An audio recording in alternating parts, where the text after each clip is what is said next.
जय श्री राम सभी को। मैं आर्यन फिर से स्वागत करता हूं आपका जेएसआर क्लासेस में। हम कर रहे हैं क्लास 9th का third chapter tissues in action. जैसा कि चैप्टर के नाम से पता चल रहा है, हम इस चैप्टर में टिश्यू के बारे में पढ़ेंगे। पिछले चैप्टर में हमने देखा था सेल्स के बारे में। क्या होते हैं सेल्स? सेल्स सबसे छोटी यूनिट है एक लिविंग ऑर्गेनिज्म की, जो सारे फंक्शन परफॉर्म करती है, जो एक लाइफ प्रोसेस करती है। यानी सेल क्या है? एक स्ट्रक्चरल और फंक्शनल यूनिट है लिविंग बींग्स का। तो हमने देखा था कि सेल से बनते हैं टिश्यू, टिश्यू आपस में ग्रुप बना के बनाते हैं ऑर्गन्स, ऑर्गन्स से बनते हैं ऑर्गन सिस्टम, और ऑर्गन सिस्टम बनाते हैं एक ऑर्गेनिज्म को। तो इस चैप्टर में हम पढ़ेंगे टिश्यू के बारे में। तो क्या होता है tissue? It is a group of similar cells working together to perform a specific function. यानी ये क्या है? सिमिलर सेल्स का ग्रुप है जो कि एक स्पेसिफिक फंक्शन को परफॉर्म करने में क्या करता है? मदद कराता है टिश्यू। यानी टिश्यू क्या है? ग्रुप ऑफ सेल्स जो कि एक पर्टिकुलर परफॉर्म करता है टास्क को। इंपॉर्टेंस क्या है टिश्यू की? ये क्रिएट करता है डिवीजन ऑफ लेबर को इन मल्टीसेलुलर ऑर्गेनिज्म। जैसे कि एक फैक्ट्री में क्या होता है, आईटी डिपार्टमेंट अलग होता है और मैन्युफैक्चरिंग डिपार्टमेंट अलग होता है, एचआर की टीम अलग होती है जो स्टाफ को हायर करते हैं।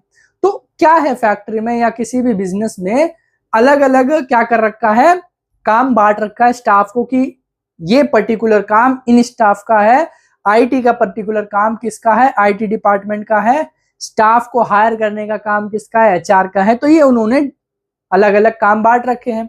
ऐसे ही अलग अलग टिश्यू क्या करते हैं, अलग अलग काम करते हैं। होता क्या है, इससे एफिशिएंसी बढ़ जाती है बॉडी की। जैसे अगर एक ही इंसान से सारे काम कराए जाए तो वो फ्रस्ट्रेट हो जाएगा और सारे काम जो है वो अच्छी तरीके से नहीं कर पाएगा। जैसे क्या होता है, एक लेबर है सपोज, उससे आप क्या करो, काम कराओ। उससे आपने बोला कि आपको ये काम कराना है, ठीक है। फिर आपने काम करते करते आपने बोला ये भी करना है, वो भी करना है, वो भी करना है। तो वो गुस्से में क्या करेगा, काम करेगा नहीं, और जो करेगा वो बिगाड़ देगा और सही से काम नहीं हो पाएगा। तो एफिशिएंसी क्या होती है, घट जाती है। जब एक ही चीज से या एक ही इंसान से सारे काम कराए जाते हैं तो एफिशिएंसी घट जाती है। तो ऐसे ही टिश्यू में है, अगर एक ही टिश्यू सारे काम करना स्टार्ट कर दे तो एफिशिएंसी बॉडी की घट जाएगी। तो अलग अलग टिश्यू है बॉडी के अंदर जो अलग अलग टास्क परफॉर्म करते हैं। Helps perform complex life processes. क्या करता है? हेल्प करता है ताकि कॉम्प्लेक्स लाइफ प्रोसेसेस अच्छे से हो सके। जैसे कि एनिमल्स में मसल टिश्यू होते हैं, नर्वस टिश्यू होते हैं। मसल टिश्यू का काम क्या होता है? मूवमेंट के लिए, मूवमेंट के लिए मसल टिश्यू जिम्मेदार होते हैं। नर्वस टिश्यू क्या करते हैं? मैसेज को कन्वे करते हैं। आपने किसी चीज को छुआ तो उसका सेंसेशन का मैसेज कैसे पहुंचेगा ब्रेन तक? आपने किसी चीज को छुआ, वो गर्म है, ठंडा है, उसका मैसेज कैसे पहुंचेगा? तो यानी वहां पे क्या है, नर्वस टिश्यू काम कर रहे हैं। प्लांट में जाइलम और फ्लोएम होते हैं। जाइलम क्या करता है? वाटर और मिनरल्स को ट्रांसपोर्ट करता है। फ्लोएम क्या करता है? फूड को पूरी बॉडी में ट्रांसपोर्ट करता है, क्योंकि फूड तो हर जगह चाहिए। तो ये क्या है, एग्जाम्पल है कि अलग अलग टिश्यू से अलग अलग काम होते हैं जो कि उनकी एफिशिएंसी को बढ़ा देते हैं। Why plant and animal tissues are different. पिछले चैप्टर में हमने देखा था जो प्लांट सेल है उसमें सेल वॉल होती है लेकिन एनिमल में नहीं होती। तो जब सेल में यहाँ पे थोड़ा सा डिफरेंस है तो टिश्यू में भी डिफरेंस है। क्यों है वो डिफरेंस? क्योंकि मूवमेंट में डिफरेंस है उनकी। प्लांट मूव नहीं करते लेकिन एनिमल्स को मूव करना होता है। सेल वॉल डिफरेंस मैंने बताया, सेल जो है प्लांट का उसमें सेल वॉल होते हैं लेकिन एनिमल में नहीं होते। डिफरेंस इन न्यूट्रिशन, जो प्लांट है वो सनलाइट से अपना न्यूट्रिशन लेते हैं, यानी सनलाइट से खाना बनाते हैं क्लोरोफिल वगैरह में स्टोमेटा की हेल्प से। और जो एनिमल्स है वो क्या करते हैं, उनके पास डाइजेस्टिव सिस्टम है, वो खाना खाते हैं फिर अंदर डाइजेस्ट होता है फिर उनको न्यूट्रिशन मिलता है। ट्रांसपोर्ट सिस्टम डिफरेंस है दोनों में। प्लांट के अंदर जाइलम फ्लोएम है जो ट्रांसपोर्ट करता है। हमारी ह्यूमन बीइंग्स या किसी एनिमल की बॉडी में क्या है, ब्लड है, सर्कुलेटरी टिश्यू है, वो क्या करता है, ट्रांसपोर्ट कराने में हेल्प करता है। ग्रोथ पैटर्न डिफरेंस है। एनिमल की एक टाइम के बाद ग्रोथ रुक जाती है, लेकिन प्लांट की नहीं रुकती। प्लांट को अगर काट दो तो वो भी ग्रोथ होता रहता है। तो यानी कि ये जो 5 डिफरेंस है, यही आपको बताते हैं कि प्लांट और एनिमल टिश्यू जो है अलग है। इन्हीं रीजन की वजह से प्लांट और एनिमल टिश्यू क्या है, अलग है। अब हम प्लांट टिश्यू के बारे में बात करेंगे। मेरिस्टेमेटिक टिश्यू क्या होते हैं? ये वो टिश्यू है जो प्लांट में ग्रोथ के लिए रिस्पॉन्सिबल होते हैं, यानी ये ग्रोथ कराते हैं। 3 तरीके की ग्रोथ होती है, लेंथ, उनकी डायमीटर यानी थिकनेस, और जब आप पेड़ को या फिर घास को या छोटे छोटे जो पौधे होते हैं उन्हें कट करते हो तो क्या होता है, वो ग्रोथ करना रुकते नहीं है ना, ग्रोथ करते रहते हैं वो, तो इसको बोलते हैं रीग्रोथ। तो 3 तरीके की ग्रोथ हो गई। तो उनके लिए 3 तरीके के मेरिस्टेम टिश्यू है।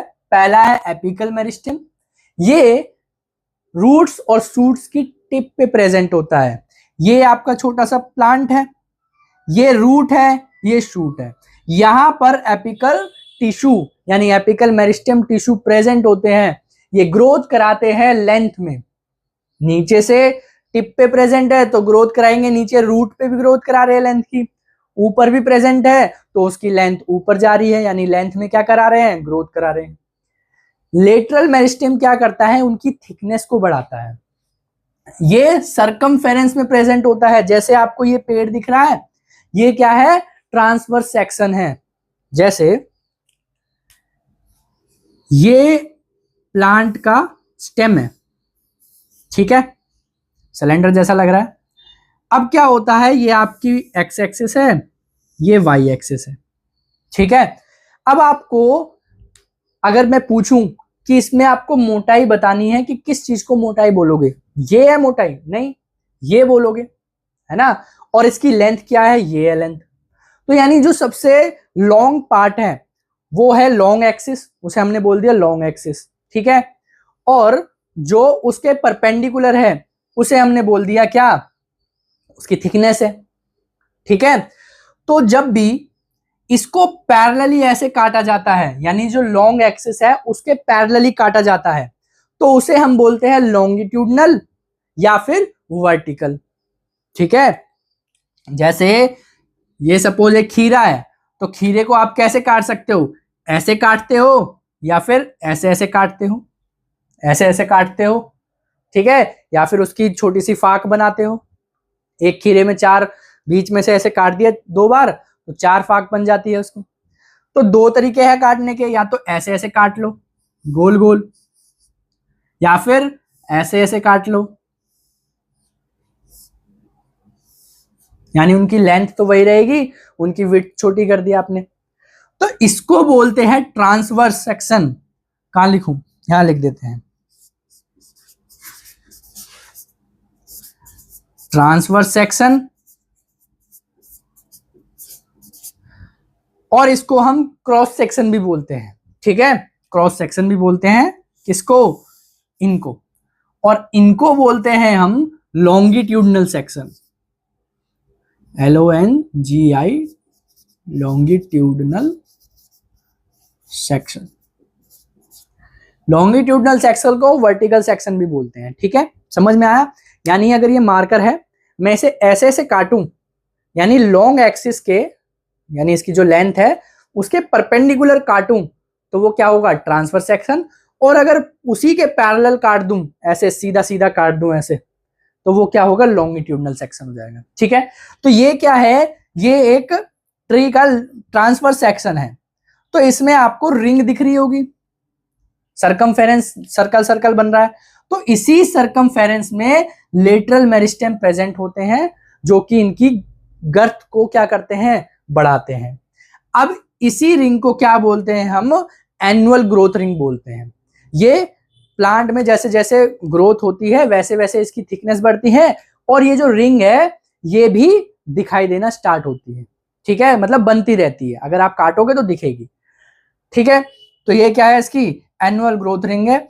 इससे स्टडी करते हैं कि क्लाइमेट कंडीशन क्या था जब वो प्लांट ग्रो कर रहा था, और ट्री का जो है, जो एज है, वो भी हेल्प करता है बताने में, ये एनुअल ग्रोथ रिंग्स, ठीक है। तो यानी लेटरल मेरिस्टेम क्या करता है, गर्थ, डायमीटर या फिर थिकनेस बढ़ाता है स्टेम की, और ये कहां प्रेजेंट होता है, स्टेम की सरकमफेरेंस में प्रेजेंट होता है। ठीक है, अगला आता है intercalary meristem, present at base of internodes and just above nodes. ये क्या करते हैं, जब आपने प्लांट को या फिर छोटी छोटी घास को काटा है या ब्रांच को काटा है तो वो रीग्रोथ करते हैं। It helps in regrowth, branching after cutting. जब आपने कुछ चीजें जैसे ज्यादा बड़ा हो जाता है तो कटिंग करते हैं, तो उसके बाद क्या ग्रोथ बंद हो जाती है, नहीं होती, तो वो क्या करता है, ग्रो करना स्टार्ट कर देता है दोबारा से। तो वो किसकी वजह से ग्रो करता है, इंटरकैलरी मेरिस्टेम की वजह से। देखो, नोड तो वो एरिया होता है, वो पॉइंट होता है जहां से ब्रांच निकल रही होती है या जो लीव्स है वो निकल रहे होते हैं, तो उसे नोड बोलते हैं। अब उसके रीजन को, जैसे मान लो यहां पर दो नोड्स निकल रही है तो इन्हें बोलते हैं इंटरनोड्स।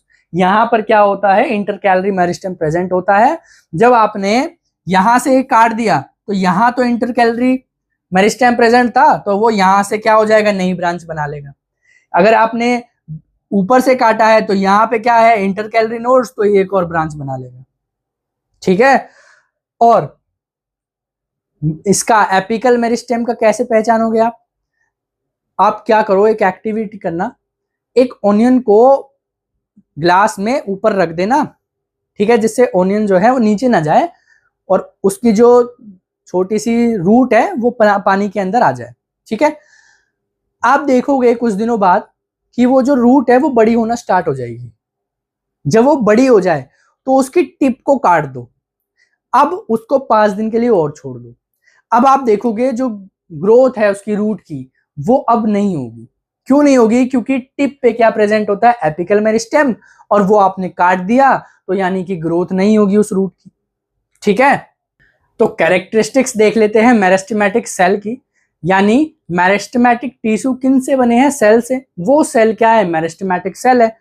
क्या क्या कैरेक्टरिस्टिक्स है, स्मॉल इन साइज, साइज में सेल छोटे होते हैं काफी ज्यादा, थिन सेल वॉल होती है उनके पास, लार्ज प्रोमिनेंट न्यूक्लियस होता है, डेंस साइटोप्लाज्म होता है, वैक्यूल्स इसमें एब्सेंट होते हैं या फिर बहुत ही ज्यादा छोटे होते हैं, मैनी ऑर्गेनल्स होते हैं जिसकी वजह से साइटोप्लाज्म डेंस होता है, टाइटली पैक्ड होते हैं, यानी जो सेल है आपस में कैसे होते हैं, टाइटली पैक्ड होते हैं, एक दूसरे से एक तरीके से चिपके हुए होते हैं, और उनके अंदर कोई भी इंटरसेलुलर स्पेस नहीं होता।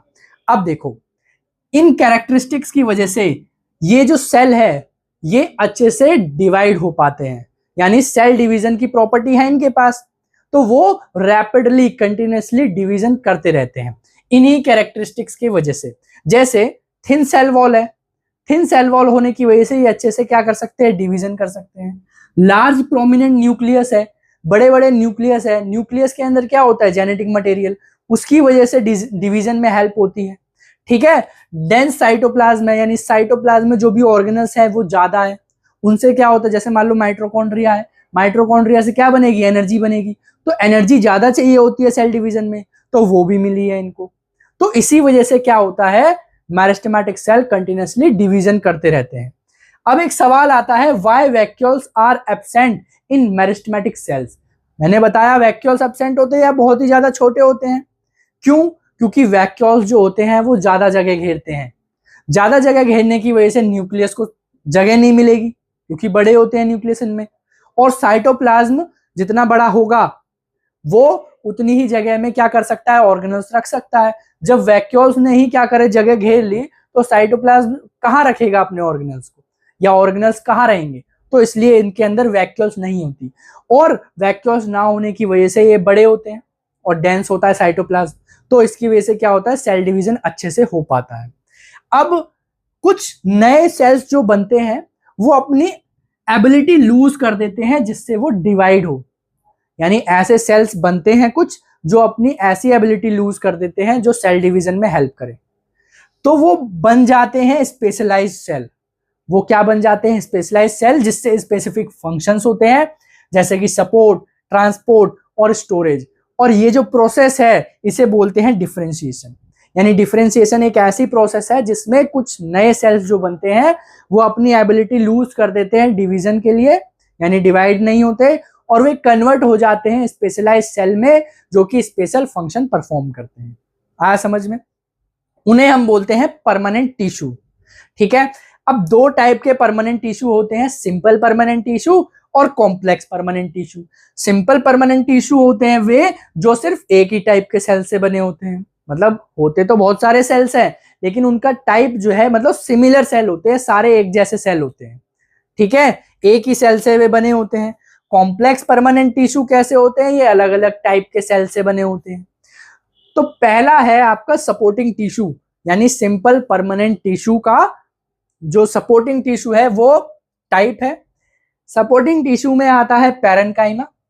ये लिविंग सेल से बने होते हैं, थिन सेल वॉल्स होती हैं इनमें, लूजली पैक्ड होते हैं, इंटरसेलुलर स्पेस इनके अंदर होता है। जैसे ये डायग्राम देखो, एक ही सेल से बने हैं, ये लूजली पैक्ड है, इनके बीच में क्या है?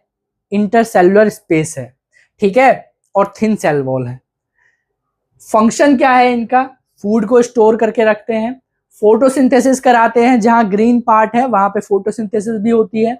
फ्लोटेशन इन एक्वेटिक प्लांट्स, यानी कि जो पानी के अंदर प्लांट्स होते हैं उनमें भी पैरेन्काइमा होता है, वो क्या करता है? फ्लोट कराने में मदद करता है। ठीक है, क्यों? क्योंकि इनके पास क्या है? एयर स्पेसेस है। तो एयर स्पेसेस है यानी इनकी डेंसिटी कम होती है बाकी जीव जंतु से, जिससे ये क्या कर सकते हैं? फ्लोट कर सकते हैं। ठीक है, अगला है कोलेनकाइमा। लिविंग सेल से बने होते हैं अगेन। अनइवन थिकनिंग होती है एट द कॉर्नर। थिकनिंग होती है ड्यू टू पैक्टिन। पैक्टिन एक ऐसा केमिकल होता है जो फ्लेक्सिबिलिटी प्रोवाइड करता है। ठीक है, तो पैक्टिन की वजह से यहाँ पे जो वॉल होती है वो थिक होती है। जैसे ये देखो, अनइवन थिकनिंग दिख रही है आपको, ये भी लिविंग सेल्स है। और ये जो थिकनिंग है, थिक वॉल जो है, ये थिकनिंग जो है वो पैक्टिन की वजह से है, जो सपोर्ट तो प्रोवाइड करता ही करता है और वो क्या करता है? फ्लेक्सिबिलिटी भी प्रोवाइड करता है। ऐसा केमिकल है जो फ्लेक्सिबिलिटी प्रोवाइड करता है। ठीक है, तो पैक्टिन आ गया समझ में? पैक्टिन की वजह से फ्लेक्सिबिलिटी आती है, यहाँ पे प्रोवाइड्स सपोर्ट, फ्लेक्सिबिलिटी, और इस फ्लेक्सिबिलिटी से क्या होगा? बेंडिंग पावर आएगी, यानी कि अगर आप स्टेम को मोड़ते हो तो वो ब्रेक नहीं होगा, बेंड हो जाएगा। ठीक है, अगर मैं इसको मोड़ूंगा तो ये क्या होगा? बेंड हो जाएगा ना, प्लास्टिक है क्योंकि। लकड़ी होती, अगर टाइट लकड़ी होती उसे तोड़ता या बेंड करता तो वो टूट जाती। तो पैक्टिन की वजह से क्या हुआ? यहाँ पे बेंडिंग आई, जैसे स्टेम और टेंड्रल्स क्या करती है? बेंड हो जाती है। ठीक है, अब हम देख लेते हैं स्क्लेरेनकाइमा। स्क्लेरेनकाइमा डेड सेल से बनता है। थिक लिग्निफाइड वॉल्स होती हैं इनके पास, जो कि इनको हार्डनेस और स्ट्रेंथ प्रोवाइड कराता है। ये पिक्चर में देखो, सेल के ऊपर थिक लिग्निफाइड वॉल्स है, तो ये क्या है? थिक लिग्निफाइड वॉल्स जो कि हार्डनेस और स्ट्रेंथ प्रोवाइड कराता है।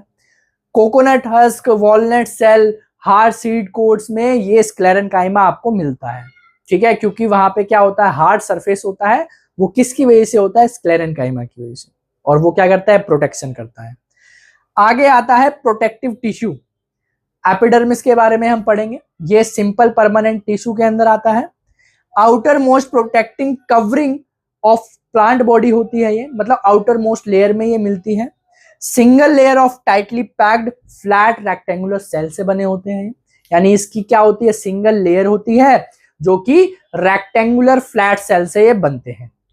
अब यहां पे ये सनफ्लावर का स्टेम है, इसको क्रॉस सेक्शन काटा गया है और देखा गया है माइक्रोस्कोप से मैग्नीफाई करके कि इसके अंदर क्या क्या है। सबसे जो ऊपर वाली लेयर है, रेक्टेंगुलर टाइप दिख रही है, ये एपिडर्मिस है। एपिडर्मिस के ऊपर एक वैक्सी लेयर होती है क्यूटिकल की।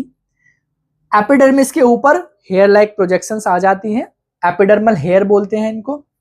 उनके नीचे होता है कोलेनकाइमा, पैरेन्काइमा और फिर आता है स्क्लेरेनकाइमा। ठीक है, अब उसके नीचे आता है फ्लोएम, फिर आता है लेटरल मेरिस्टेम, जाइलम और ग्राउंड टिश्यू। ये क्या है? ट्रांसवर्स सेक्शन है, जब हमने सनफ्लावर के स्टेम को कट किया। ठीक है, ट्रांसवर्स कट किया। अब जो एपिडर्मिस है वो करता है क्या है? प्रोटेक्शन देता है, क्योंकि आउटर लेयर में प्रेजेंट है तो प्रोटेक्शन देगा। तो प्रोटेक्शन देता है किसके अगेंस्ट? मैकेनिकल इंजरी के अगेंस्ट। वाटर लॉस नहीं होने देता, ये हार्मफुल माइक्रो ऑर्गेनिज्म से बचाता है, एक्सट्रीम एनवायरमेंटल कंडीशन से ये बचाता है। क्यूटिकल, रूट हेयर और स्टोमेटा भी इनके अंदर प्रेजेंट होते हैं। क्यूटिकल मैंने बताया वैक्सी लेयर होती है, ये क्यूटिन से बनती है। क्यूटिन एक ऐसा केमिकल सब्सटेंस है जो वाटर रिपेलेंट होता है, वाटर को रिपेल करता है। तो ये क्या करेगा, वाटर लॉस को रिड्यूस करेगा, कम करेगा वाटर लॉस को। रूट हेयर का क्या काम है, हेयर लाइक प्रोजेक्शंस होती है रूट्स में, ये क्या करती है, सरफेस एरिया को बढ़ा देती है। सरफेस एरिया के बढ़ने से क्या होता है, ऑस्मोसिस की प्रोसेस और ज्यादा अच्छी हो जाती है और पानी एब्जॉर्प्शन ज्यादा हो जाता है। ठीक है, तो रूट हेयर का ये काम है। स्टोमेटा क्या होते हैं, स्पोर्स होते हैं लीफ एपिडर्मिस पे, छोटे छोटे छेद होते हैं। ये करता है गैस एक्सचेंज और ट्रांसपीरेशन में हेल्प। जो कार्बन डाइऑक्साइड और ऑक्सीजन के एक्सचेंज होते हैं वो यहीं पे होते हैं स्टोमेटा के अंदर। और ट्रांसपीरेशन क्या होता है, ट्रांसपीरेशन वाटर लॉस करता है। जब आप पाइप से ऊपर पानी खींचते हो तो नीचे जो भी जूस है या पानी कुछ भी पी रहे हो आप, तो वो ऊपर आता है, यानी एक तरीके से आपने फोर्स ऊपर लगाया, सक्शन फोर्स लगाया, पुलिंग फोर्स लगाया, तो वो पानी ऊपर चढ़ रहा है। तो ट्रांसपीरेशन होता है पानी का लॉस। ठीक है, पानी क्या करता है, एनवायरमेंट में चला जाता है थ्रू ट्रांसपीरेशन। तो वो क्या करता है, एक तरीके से सक्शन पुल फोर्स लगाता है, जिससे पानी जो नीचे रूट एब्जॉर्ब करेगा वो ऊपर तक चढ़े। ठीक है, अब आता है कंडक्टिंग टिश्यू। ये कॉम्प्लेक्स परमानेंट टिश्यू होते हैं, यानी एक से ज्यादा सेल से, अलग अलग सेल से बनते हैं। पहला है जाइलम। जाइलम का मेन काम क्या है, वाटर और मिनरल्स को ट्रांसपोर्ट करना रूट से अदर प्लांट पार्ट्स तक। भाई रूट ने पानी खींचा, मिनरल्स खींचा मिट्टी से, तो वो बाकी तरफ भी तो जाना चाहिए, बाकी पार्ट्स में भी तो जाना चाहिए। तो जाइलम करता है वो काम, वाटर और मिनरल्स को ट्रांसफर करने का। प्रोवाइड्स स्ट्रेंथ, स्ट्रेंथ भी प्रोवाइड करता है। किस किस से बने होते हैं, ट्रैकियार्ड से, वेसल से, जाइलम पैरेन्काइमा से और जाइलम फाइबर से। यहां पिक्चर देखो, जाइलम फाइबर, ट्रैकियार्ड, जाइलम पैरेन्काइमा और वेसल। अब इनका क्या क्या काम है, ट्रैकियार्ड्स और वेसल्स का एक काम है, ये वाटर को ट्रांसपोर्ट करता है। लेकिन वेसल की यहां पे वाटर ट्रांसपोर्ट करने की जो एफिशिएंसी है वो अच्छी है ट्रैकियार्ड से। जो ट्रैकियार्ड है वो कुछ ऐसा होता है और ऐसे ही आगे जाके ऐसे जुड़ता रहता है। ठीक है, सेल से ये जुड़ता रहता है और इसका काम क्या है, वाटर को ट्रांसपोर्ट करना। वेसल जो है वो एक तरीके से पाइप जैसा होता है, बना तो ये भी अलग अलग सेल से है, ये ऐसे पाइप जैसे अरेंज है। ठीक है, तो ये वाटर एफिशिएंसी इसकी अच्छी होती है ट्रैकियार्ड के मुकाबले। जाइलम पैरेन्काइमा क्या करता है, फूड स्टोर करके रखता है, और जाइलम फाइबर क्या करता है, ये प्रोवाइड करता है स्ट्रेंथ। ठीक है, स्ट्रेंथ प्रोवाइड करता है। अब इसमें एक चीज इंपॉर्टेंट लिख लो, जाइलम के अंदर जाइलम पैरेन्काइमा जो होता है वो लिविंग होता है, लिविंग सेल से बना होता है। ठीक है, लिविंग सेल्स होते हैं, और बाकी ट्रैकियार्ड, वेसल, जाइलम फाइबर्स जो होते हैं वो डेड सेल्स होते हैं। ठीक है, अगला कंडक्टिंग टिश्यू है फ्लोएम। फ्लोएम क्या करता है, फूड को ट्रांसफर करता है from leaves to other parts. भाई पत्तों ने खाना बनाया है तो वो अदर पार्ट्स पे भी तो जाएगा, वहां के सेल्स भी तो जिंदा रहेंगे, तो वो कौन करता है, फ्लोएम करता है। ये डायग्राम है, phloem parenchyma, sieve tube, sieve pores होते हैं, इनमें कंपेनियन सेल होते हैं। सीव ट्यूब्स का क्या काम है, ये फूड को ट्रांसपोर्ट करता है। कंपेनियन सेल का क्या काम है, कंट्रोल लोडिंग या फिर अनलोडिंग ऑफ शुगर्स, यानी ये देखता है, कंट्रोल करता है कि कहां पे शुगर की जरूरत है ज्यादा तो वहां पे उसे भेजता है, कहां पे कम है तो वहां से क्या करता है, बचत करता है, खपत करता है ना। मतलब एक तरीके से कंट्रोल करता है, कहां पे जितना शुगर जाना चाहिए वहां भेजता है। फ्लोएम पैरेन्काइमा क्या करता है, स्टोर करता है फूड को, रेजिन को, टेनिन्स को और लेटेक्स को। रेजिन आपने देखा होगा, कभी पेड़ पे आप नाम वगैरह लिखते हो, लिखा होगा आपने, तो उससे एक हल्का सा लिक्विड निकलता है रेडिश टाइप का, वो रेजिन होता है।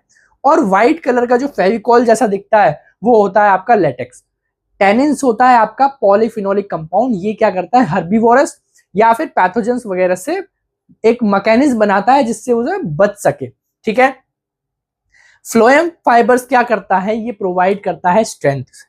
ठीक है, स्ट्रेंथ प्रोवाइड करता है। ये आपका फ्लोएम है।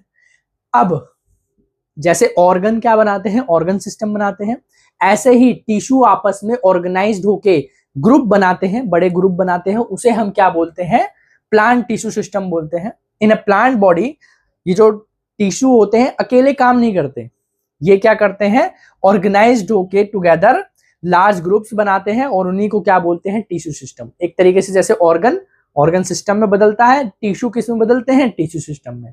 अब पहला टिश्यू सिस्टम है आपका dermal tissue system. Outer protective covering होती है, ये रिड्यूस करता है वाटर लॉस को, और जैसा कि आप गेस कर पा रहे हैं एपिडर्मिस इसके अंदर होता है। ठीक है।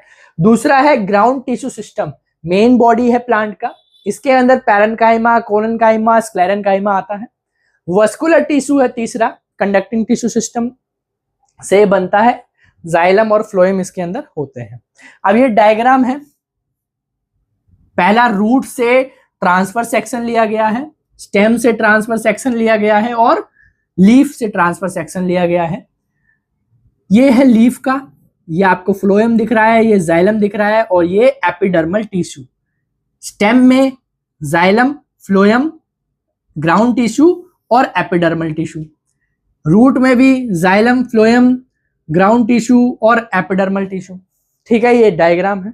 डायग्राम आपको कॉपी पे या जहां भी आप नोट्स बनाते हो वहां बना के प्रैक्टिस करनी है, क्योंकि पूछ लेते हैं कि आपको शो करना है, तो आप शो तो डायग्राम से ही करोगे। और अगर कोई ऐसा क्वेश्चन है बड़े मार्क्स का, जैसे 5-6 नंबर का है, तो आपको उसमें डायग्राम बनाना है ताकि इंप्रेशन अच्छा लगे और टीचर को, चेक करने वाले को ये लगे कि जो बच्चा है उसको इंफॉर्मेशन अच्छी है और एकदम से क्या होता है, इंप्रेशन अच्छा पड़ता है। ठीक है, तो यहां तक आपका क्या था, प्लांट टिश्यू था। अब देखते हैं कॉक या फिर बाग फॉर्मेशन। हमने पिछले चैप्टर में देखा था रॉबर्ट हुक ने क्या किया था, सबसे पहले बाग को देखा था और उनसे क्या किया था, सेल के बारे में बताया था। ठीक है, यानी सेल की डिस्कवरी करी थी। तो कॉक और बार्क फॉर्मेशन कैसे होता है, जब प्लांट ओल्डर हो जाते हैं तो एपिडर्मिस के नीचे जो सेल्स हैं वो कॉक कैम्बियम में बदल जाती है। ये कॉक कैम्बियम लेटरल मेरिस्टेम की तरह एक्ट करने लगते हैं, जो कि कंटिन्यूअसली डिवाइड होना स्टार्ट हो जाते हैं। अब ये कंटिन्यूअसली डिवाइड होके क्या करते हैं, कॉक सेल प्रोड्यूस करते हैं और बार्क बन जाता है वो धीरे धीरे करके। ठीक है, अब ये जो सेल है ये डेड सेल्स होते हैं, कॉम्पैक्टली अरेंज्ड होते हैं टाइटली, और impermeable to water and gases होते हैं। ठीक है, तो ये हो गया कॉक और बार्क फॉर्मेशन का। अब एक चीज ध्यान दो, हमने देखा मेरिस्टेमेटिक टिश्यू से क्या बने, आपके परमानेंट टिश्यू बने। हमने यहां देखा एपिडर्मिस के नीचे जो भी सेल्स, आपके कुछ सेल्स प्रेजेंट थे, वो कन्वर्ट हो रहे हैं किसमें, लेटरल मेरिस्टेम में। यानी प्लांट सेल में ऐसी एबिलिटी है जो कन्वर्ट हो सकते हैं एक टाइप के सेल से दूसरे टाइप में। ठीक है, अब यही हमने पिछले चैप्टर में भी देखा था कि जो गॉटलिब हैबरलैंड है उन्होंने बताया था कि सिर्फ सिंगल एक प्लांट सेल से कंप्लीट प्लांट बनाया जा सकता है। ये एबिलिटी आप बोलते हो टोटिपोटेंसी। ठीक है, टोटिपोटेंसी यानी ऐसी एबिलिटी है जिसमें क्या होता है, एक प्लांट सेल से वो पूरा प्लांट में कन्वर्ट हो जाता है। और यहाँ पे आप देख भी रहे हो कि मेरिस्टेमेटिक टिश्यू से क्या बनते हैं, परमानेंट टिश्यू। और फिर यहाँ पे आपने देखा कि एपिडर्मिस के जो नीचे लेयर है, सेल्स है, कुछ सेल्स वो वापस लेटरल मेरिस्टेम में बदल रहे हैं। तो यानी कि प्लांट के पास ऐसी एबिलिटी है जिससे वो अपने सेल के टाइप को बदल सके। ये क्या है, टोटिपोटेंसी। आया समझ में। अब हम देखेंगे एनिमल टिश्यूज के बारे में। पहला है एपिथेलियल टिश्यू। जैसे कि आपने प्लांट टिश्यू में एपिडर्मिस पढ़ा था, वैसे ही एपिथेलियल टिश्यू भी होता है। ये टिश्यू बनाता है आउट कवरिंग ऑफ बॉडी यानी skin, lining of internal organs जैसे स्टमक या फिर स्मॉल इंटेस्टाइन की जो लाइनिंग होती है वो भी एपिथेलियल टिश्यू से ही बनते हैं। सेल्स आर क्लोजली पैक्ड, जो इनके सेल्स होते हैं आपस में क्लोजली पैक्ड होते हैं, उनके बीच में बहुत ही कम इंटरसेलुलर स्पेस होता है, यानी सेल के बीच में जो स्पेस है वो बहुत ही ज्यादा कम होता है। फंक्शंस क्या क्या है, प्रोटेक्ट्स अगेंस्ट जम्प यानी जम्प से हमें बचाता है, वाटर लॉस रिड्यूस करता है, एब्जॉर्प्शन में हेल्प करता है, सिक्रेशन में हेल्प करता है, और जो सब्सटेंस का मूवमेंट होता है, जैसे हम खाना खाते हैं तो क्या होता है, नीचे जाता है, मूवमेंट हो रहा है सब्सटेंस का, तो उसमें भी क्या करता है, हेल्प करता है। अब कुछ डिफरेंट टाइप्स के एपिथेलियल टिश्यू के बारे में हम देख लेते हैं। पहला है स्क्वैमस एपिथेलियम। ये single layer of thin flat cell से बने होते हैं, एक ही सिंगल लेयर में होते हैं। इनका काम होता है बच्चों एक्सचेंज कराना, helps in rapid diffusion of liquids and gases. जहां जहां पे लिक्विड्स एक्सचेंज होने हैं या फिर गैस एक्सचेंज होने हैं वहां पे ये मिलता है, जैसे कि ब्लड वेसल्स, लंग्स में। क्यों लंग्स में, लंग्स क्योंकि क्या करता है, कार्बन डाइऑक्साइड और ऑक्सीजन को एक्सचेंज कराता है। ब्लड वेसल्स में क्यों मिलता है, क्योंकि ब्लड वेसल्स कैरी करते हैं ब्लड को, और ब्लड कैरी करता है ऑक्सीजन को और कार्बन डाइऑक्साइड को। अगला है स्ट्रेटिफाइड स्क्वैमस एपिथेलियम। ये मैनी लेयर ऑफ सेल से बने होते हैं, एक के ऊपर एक लेयर होती है इनकी। आउटर सेल्स फ्लैट होते हैं और टाइटली पैक्ड होते हैं। इनका काम होता है बच्चों प्रोटेक्शन का, प्रोटेक्ट करता है मैकेनिकल इंजरी से, फ्रिक्शन से, या फिर एंट्री ऑफ माइक्रोब्स से। ठीक है, कहाँ कहाँ मिलते हैं, माउथ में, स्किन में और इसोफेगस में। फ्रिक्शन से कैसे ये प्रोटेक्ट करता है, जब आप खाना खाते हो तो क्या होता है, खाना नीचे निकलता है ओसोफेगस से, तो वहां पे भी फ्रिक्शन से क्या हो सकता है, ओसोफेगस डैमेज हो सकता है। तो इसलिए यहाँ पे क्या होता है, स्ट्रेटिफाइड स्क्वैमस एपिथेलियम होता है जिससे वो बचा सके। अगला है ग्लैंडुलर एपिथेलियम टिश्यू। ये आपको एक तरीके से थैला जैसा दिख रहा होगा, है ना। तो ये स्पेशलाइज्ड सेल से बना होता है जो कि प्रोड्यूस कर सकता है या फिर सीक्रेट कर सकता है सब्सटेंसेस को। ये क्यूबॉइडल और कॉलमनार में भी प्रेजेंट होते हैं, जैसे कि आपको एक कॉलम की तरह दिख रहा है, पिलर की तरह, तो ऐसे और क्यूबॉइडल फॉर्म में भी आपको दिखने को मिल सकते हैं। काम तो होता है इनका secretion, production, secretion of mucus, enzymes, hormones, sweat, saliva, इन सबको क्या करता है, ये सीक्रेट करता है, प्रोड्यूस करता है। कहाँ कहाँ मिलता है, सलाइवरी ग्लैंड्स में, स्वेट ग्लैंड्स में, स्टमक लाइनिंग में। स्टमक लाइनिंग क्या करती है, HCl प्रोड्यूस करती है, म्यूकस प्रोड्यूस करती है, और गैस्ट्रिक जूस जो आपका पेप्सिन आता है वो भी क्या निकलता है, स्टमक में रिलीज होता है। तो जहां जहां सब्सटेंस रिलीज होते हैं, प्रोड्यूस होते हैं, सीक्रेट होते हैं, वहां पे आपको मिलेगा ग्लैंडुलर एपिथेलियम। अगला है सिंपल कॉलमनार एपिथेलियम। ये क्या करता है, सबसे पहले तो स्ट्रक्चर देखो, ये single layer of tall pillar like structure से बना होता है। जैसे पिलर लाइक स्ट्रक्चर सीधे सीधे क्या लगे हुए हैं, एक ही लेयर में लगे हुए हैं, और आपका क्या बना रहे हैं, सिंपल कॉलमनार एपिथेलियम बना रहे हैं। अक्सर इन पे क्या होते हैं, हेयर लाइक स्ट्रक्चर्स होते हैं। काम होता है इनका एब्जॉर्प्शन का, efficient Uptake of nutrients, water और भी बहुत सारी चीज ये क्या करते हैं, एब्जॉर्ब कराने में हेल्प करते हैं। अब हेयर लाइक स्ट्रक्चर होने का क्या फायदा है, यहाँ पे ये सरफेस एरिया को बढ़ा रहे हैं कि ज्यादा से ज्यादा क्या हो सके, एब्जॉर्प्शन हो सके। Lining of small intestine, small intestine के अंदर ये मिलता है। आपको पता है कि विलाई प्रेजेंट होते हैं स्मॉल इंटेस्टाइन में, वो क्या करते हैं, एब्जॉर्प्शन। तो वहां पे ये सिंपल कॉलमनार एपिथेलियम मिलते हैं। ठीक है, अब हम देख लेते हैं pseudo stratified columnar ciliated epithelium. जितना बड़ा इसका नाम है उतना ही इंपॉर्टेंट इसका काम भी है। ये स्पेशलाइज्ड रिसेप्टर सेल से बने होते हैं और इनके पास हेयर लाइक सिलिया भी प्रेजेंट होता है। आपको डायग्राम में दिख रहा होगा, कॉलम तो है इनके पास लेकिन वे आधे टेढ़े हैं, और इनके पास क्या है, हेयर लाइक सिलिया प्रेजेंट है। रिसेप्टरी सेल्स इनके पास है, तो ये क्या काम करेगा, सेंसरी फंक्शन के, स्मेल हो गया, टेस्ट हो गया, साउंड है, इन सबको क्या करेगा, सेंस करेगा। कहाँ कहाँ प्रेजेंट होंगे, नोस्ट्रल्स में, टेस्ट बर्ड्स में और इनर ईयर में प्रेजेंट होते हैं ये। तो यहां तक था आपका एपिथेलियम टिश्यू। ठीक है, अब हम देखेंगे कनेक्टिव टिश्यू के बारे में। कनेक्टिव टिश्यू जैसे नाम से पता चल रहा है, ये कनेक्ट करेगा एक तरीके से। तो ऐसे टिश्यू जो कनेक्ट करते हैं, सपोर्ट करते हैं, बाइंड करते हैं, सेपरेट करते हैं अदर टिश्यू से या फिर ऑर्गन से इन द बॉडी, तो उन्हें हम बोलते हैं कनेक्टिव टिश्यू। ब्लड और बोन आपका कैसा टिश्यू है, कनेक्टिव टिश्यू है। ठीक है, ब्लड जो है ये कैसे कनेक्टिव टिश्यू है, ये अदर बॉडी पार्ट्स को कनेक्ट करता है by transporting nutrients, oxygen and carbon dioxide, hormones, waste, इन सबको ट्रांसपोर्ट करता है ब्लड। तो इसी के थ्रू क्या है, ये कनेक्टिव टिश्यू है। ठीक है, इनके पास फ्लूइड मैट्रिक्स होता है, यानी फ्लो करने की इनके पास एबिलिटी है, फ्लूइडिटी है इनके पास। ठीक है, तो ये फ्लो करके ये सारे सब्सटेंस क्या करता है, ट्रांसपोर्ट करता है। अब जैसे कि आपको ये दिख रहा है, ये आपका क्या है, ब्लड है। ब्लड में 55% प्लाज्मा है और 45% जो है आपका एलिमेंट्स है जो ब्लड के अंदर प्रेजेंट है। आरबीसी, आरबीसी करता क्या है? आरबीसी करता है, पहला तो ये रेड कलर प्रोवाइड कराता है, दूसरा हीमोग्लोबिन कंटेन करता है।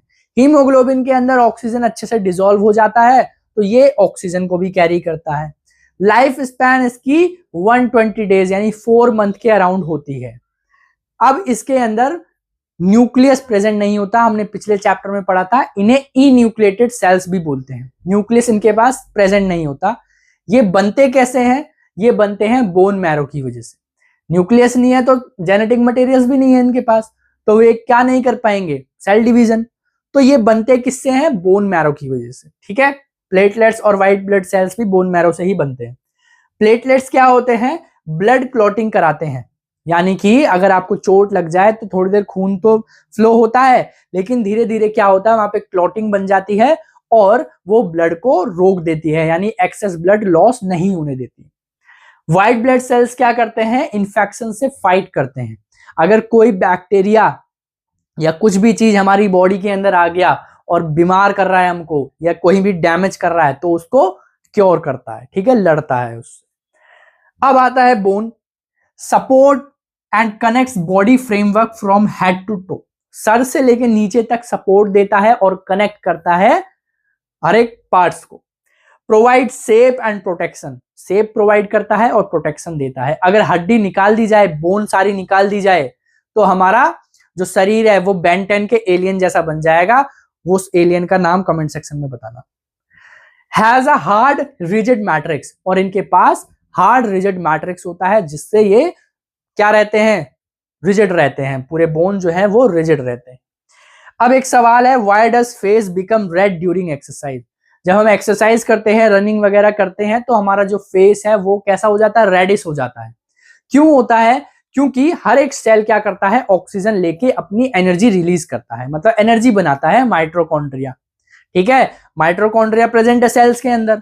तो सेल को ऑक्सीजन चाहिए ज्यादा जब एक्सरसाइज कर रहे हो आप, तो ऑक्सीजन कौन प्रोवाइड करेगा? ब्लड। ब्लड के अंदर आरबीसी होते हैं, आरबीसी क्या करता है? ऑक्सीजन को डिसॉल्व करके वहां पहुंचाता है जहां पे जरूरत है ऑक्सीजन की। अब जब आप एक्सरसाइज कर रहे हो तो ज्यादा एनर्जी चाहिए, तो सेल को भी क्या करना पड़ेगा? ज्यादा एनर्जी बनानी पड़ेगी।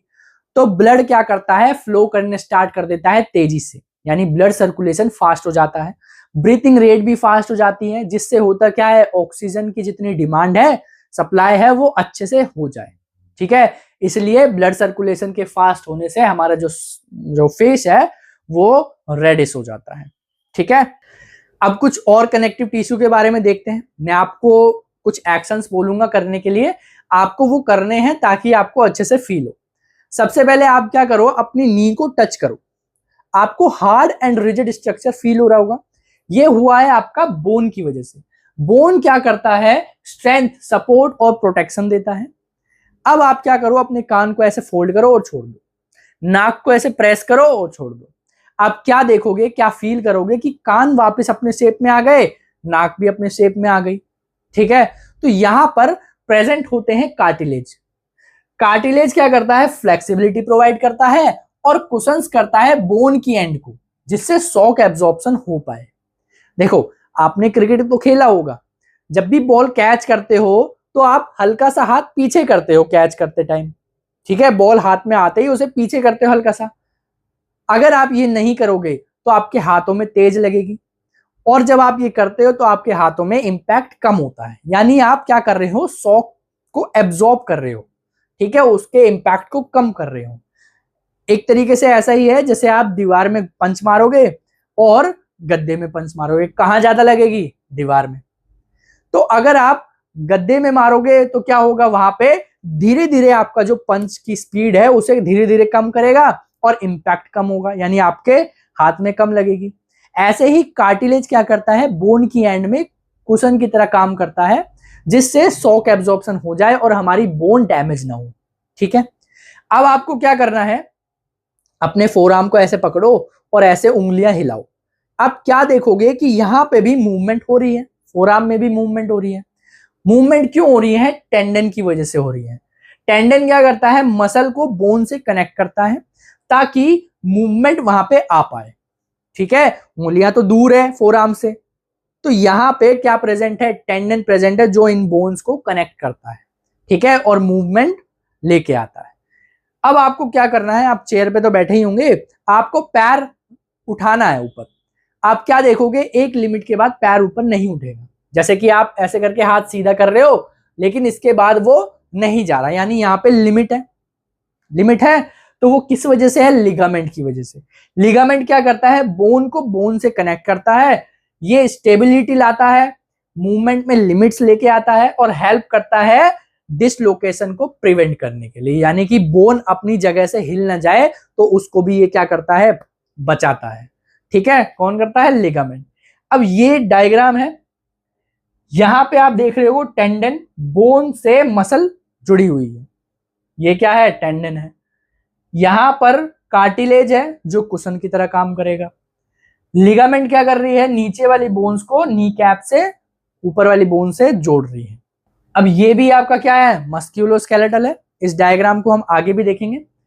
इसमें क्या क्या बता रखा है, यहाँ पे कोलर बोन है जो कि शोल्डर बनाती है, लॉन्ग बोन है, इसमें थाई की बोन को लॉन्ग बोन बोलते हैं, और ये हार्ड भी होती है सबसे ज्यादा, और नी कैप है इसमें। ठीक है, अब एक बात ध्यान दो, जो बोन होती है उनके पास हार्ड और रिजिड मैट्रिक्स होता है जो कि कैल्शियम और फोस्फोरस के कंपाउंड से बने होते हैं।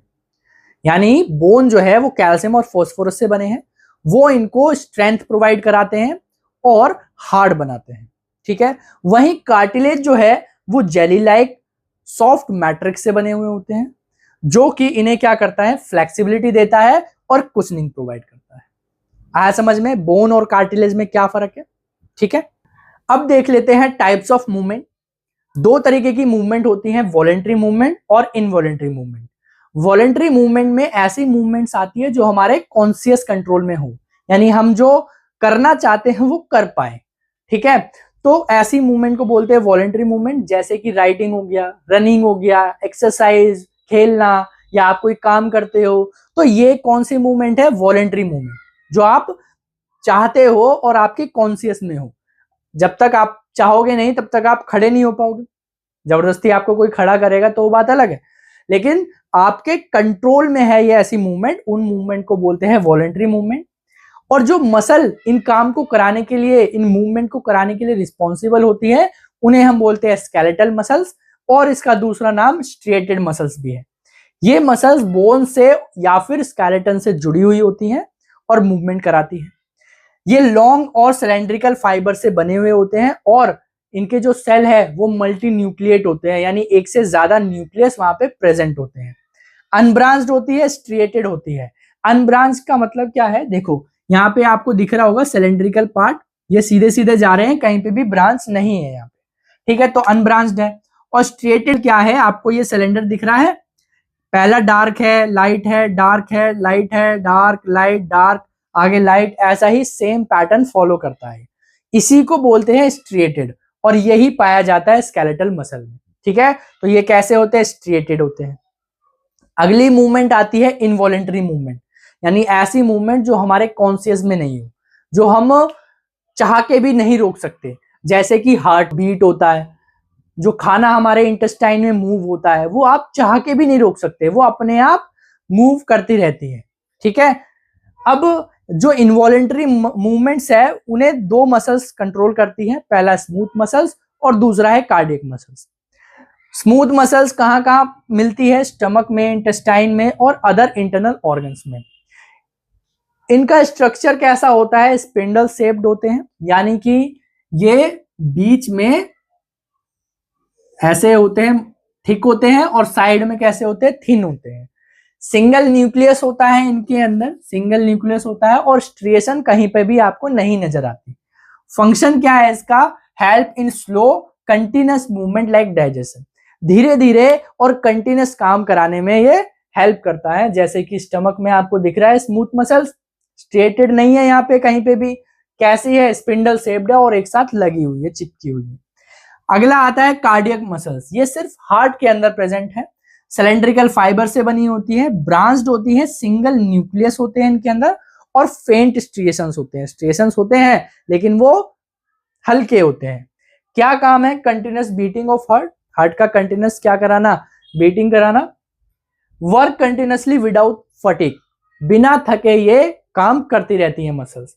अब देखो हार्ट के अंदर कार्डियक मसल्स हैं, ये आपको ब्रांच नजर आ रही होगी कि एक से क्या हो रही है, ब्रांच निकल रही है, और आपको स्ट्रिएशंस भी हल्की हल्की नजर आ रही है।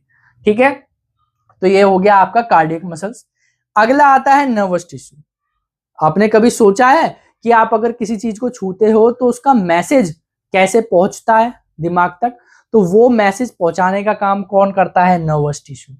ये क्या करता है? बॉडी के कंट्रोल और कोऑर्डिनेशन नेटवर्क बनाता है, जिससे मैसेज ट्रांसफर होता है। ठीक है, हेल्प करता है सेंस चेंजेस में, प्रोसेस इंफॉर्मेशन को प्रोसेस करता है। जैसे मान लो कि आपने गर्म चीज को छुआ, तो उसको प्रोसेस करेगा, उसकी इंफॉर्मेशन की वो गर्म है, उसके मैसेज को ट्रांसफर करेगा और रिस्पॉन्ड कराने में भी हेल्प करेगा ये।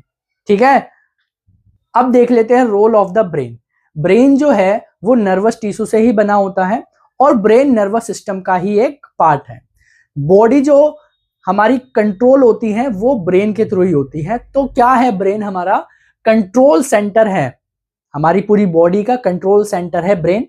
बॉडी एक्टिविटीज को कोऑर्डिनेट करता है, यानी कि हाथ पैर कैसे कोऑर्डिनेट वे में काम करने चाहिए वो कंट्रोल करता है। मेमोरी कंट्रोल करता है, रिस्पॉन्सेज और एक्शंस कंट्रोल करता है, मैसेज ट्रांसफर करता है मसल्स तक, मैसेज या फिर इंस्ट्रक्शन ट्रांसफर करता है मसल सेल तक। अब देखो मसल सेल जो है वो नर्वस टिश्यू के बिना कुछ नहीं है, यानी मसल जो है उन्हें नर्वस टिश्यू की जरूरत है। क्यों है? क्योंकि मसल को चाहिए इंफॉर्मेशन कि क्या करना है। जैसे आपको गिलास उठाना है तो वो कैसे उठाएगा? उसके पास मैसेज तो जाना चाहिए कि वो ग्लास उठाना है। तो ब्रेन क्या करता है? मैसेज पास करता है थ्रू नर्वस टिश्यू, और वो मसल सेल तक जाते हैं। फिर मसल सेल क्या करते हैं? कॉन्ट्रैक्ट और रिलैक्स होते हैं, जिससे कि मूवमेंट होती है। अब जैसे यहां की मसल क्या करेगी? कॉन्ट्रैक्ट करेगी तो ये ऊपर उठेगा। अब ये जॉइंट की तरफ से मूवमेंट करा रही है। ठीक है, यहां जॉइंट से मूवमेंट करा रही है, ये कॉन्ट्रैक्ट हुआ तो ऊपर हुआ, रिलैक्स हुआ तो नीचे हुआ। ऐसे कॉन्ट्रैक्ट और रिलैक्स से क्या होता है? मूवमेंट होती है मसल्स के अंदर। ठीक है, तो मसल्स को मैसेज चाहिए, जो कहां से मिलता है उन्हें? ब्रेन से, और किसके थ्रू पहुंचाता है? नर्वस टिश्यू के।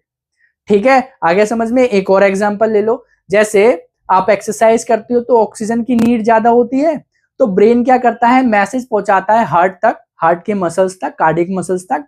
वो क्या करता है? तेजी से पंप करना स्टार्ट कर देता है, जिससे ऑक्सीजन की सप्लाई अच्छे से हो और जो सेल है वो अच्छे से एनर्जी प्रोड्यूस कर पाए। ठीक है, तो उसने भी क्या यूज हुआ? ब्रेन यूज हुआ। ब्रेन ने क्या किया? मैसेज पहुंचाया नर्वस टिश्यू के थ्रू।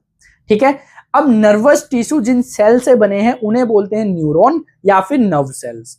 इनका क्या काम होता है? मैसेज को रिसीव करना, उनको प्रोसेस करना और आगे ट्रांसफर करना। ये आपका क्या है? न्यूरॉन का सेल है।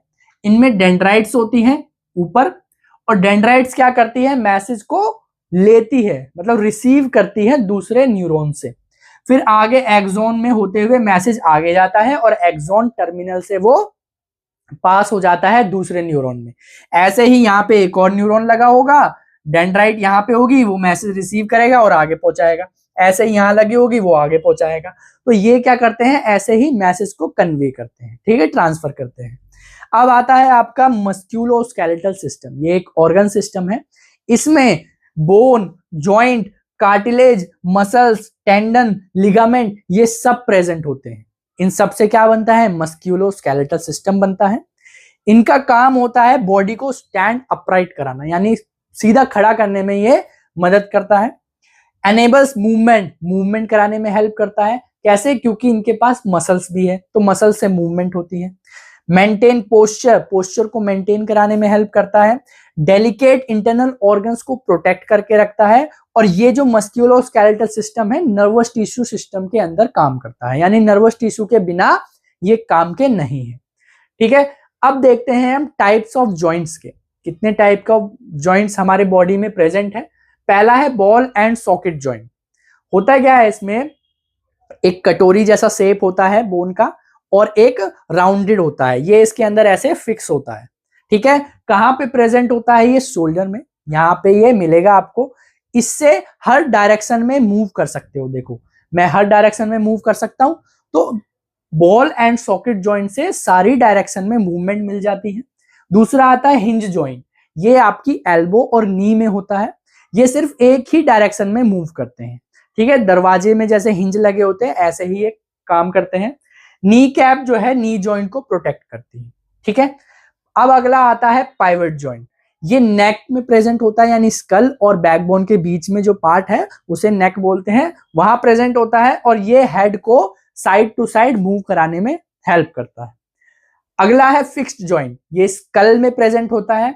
ये इसमें होता क्या है, बोन्स जो है वो टाइटली ज्वाइंट होती है, एक दूसरे से फंसी हुई होती है। मूवमेंट पॉसिबल नहीं होता क्योंकि टाइटली पैक्ड है, एक तरीके से फिक्स्ड है। और ये प्रोटेक्ट करता है ब्रेन, आई और कान को प्रोटेक्ट करके रखता है, मतलब अंदर के पार्ट्स को, ये बाहर के पार्ट्स को नहीं, अंदर के पार्ट्स को, जो कान के अंदर हमारे ईयर ड्रम वगैरह है उनको प्रोटेक्ट करता है, ठीक है। स्कल को रिजिड और स्ट्रॉन्ग बनाने में भी ये हेल्प करता है। अब देख लो यहाँ पे डायग्राम, ये आपका फिक्स्ड जॉइंट है, फंसा हुआ है पूरी तरीके से। पाइवेट जॉइंट ये साइड टू साइड मूव कराता है। बॉल एंड सॉकेट जॉइंट यहाँ शोल्डर में और यहाँ प्रेजेंट है, ये हर डायरेक्शन में मूव कराता है। हिंज जॉइंट देखो हिंज लगा हुआ है इसमें, तो ये एक ही डायरेक्शन में मूवमेंट होती है हिंज जॉइंट की वजह से, ठीक है। अब आता है बोन मैरो।